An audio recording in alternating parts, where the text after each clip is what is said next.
Мама, интересно, чайник включила?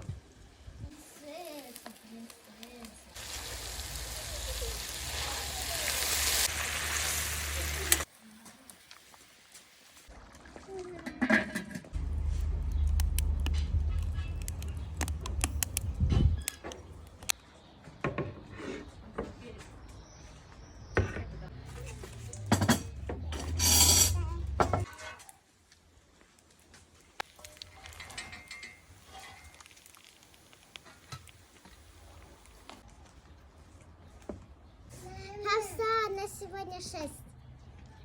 2, 3, 4, 5, 6.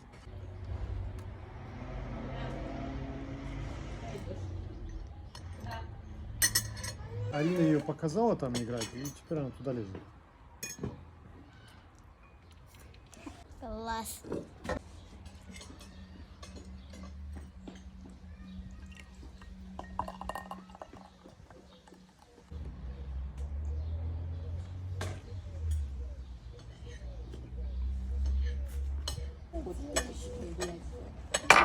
Иди погуляй теперь.